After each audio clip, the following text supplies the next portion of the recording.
Obviously, life begins at the moment of fertilization when a single sperm fuses with an ovum to form a one-celled embryo or zygote.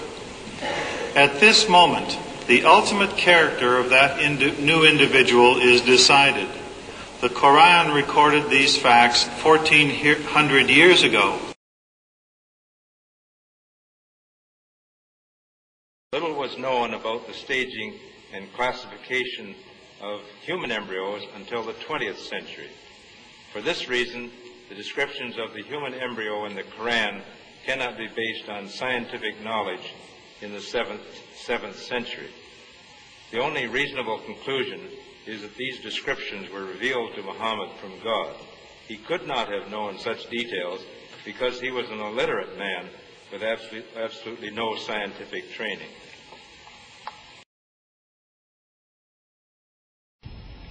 The advances of modern developmental biology raise as many questions as they solve, and the physicians and scientists of today are perhaps more than ever before in need of the wisdom and counsel of scholars and religious leaders.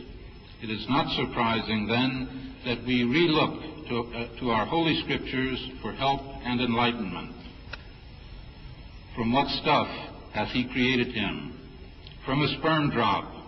He hath created him and then moldeth him in due proportions. Surah 80, Ayah 18 and 19. Thank you very much. Well, thank you very much, Professor Geringer. The paper is open for the discussion now, and we have only...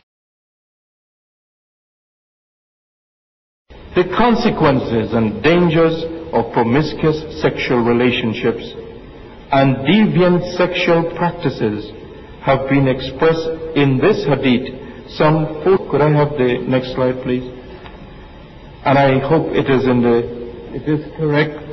The lewdness will not exist among people until they appear as a common practice, and plagues and new disease which did not exist before will spread among them.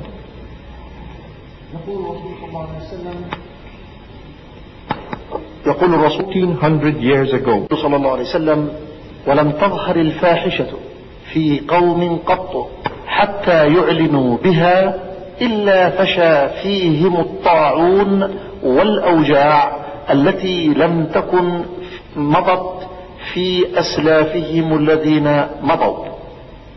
The word lewdness encompasses adultery, fornication, I'm told, homosexuality, bestiality, and all other sexual perversions.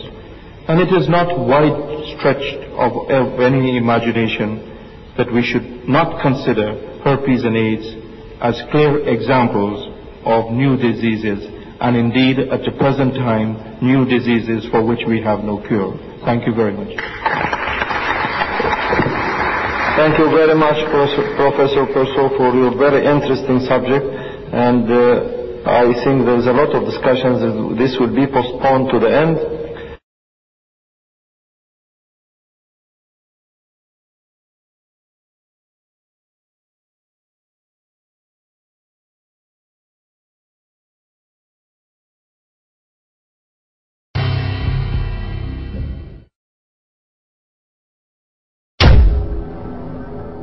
Muhammad could not have known these facts about human development in the 7th century because most of them were not discovered until the 20th century.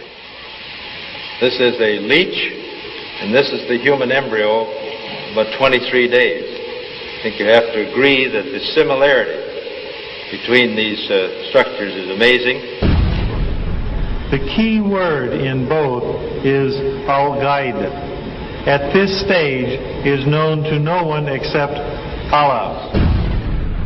The rapid growth and dramatic changes which occur after the bones have been clothed by muscles have been mentioned in the Holy Quran 1400 years ago.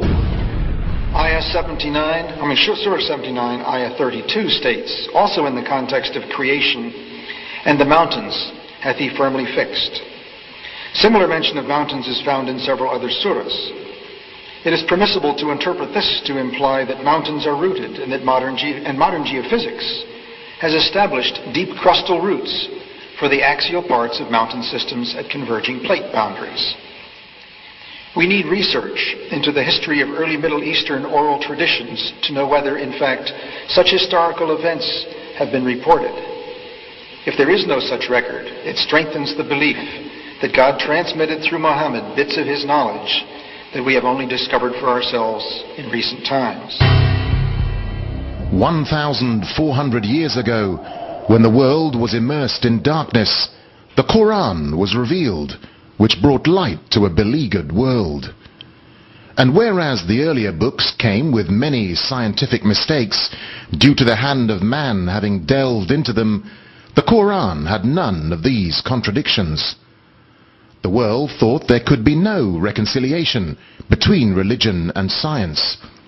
But the Quran mentioned many scientific facts in great detail, like how a human being developed in the mother's womb, and described other scientific facts which amaze the world's renowned scientists and scientific community.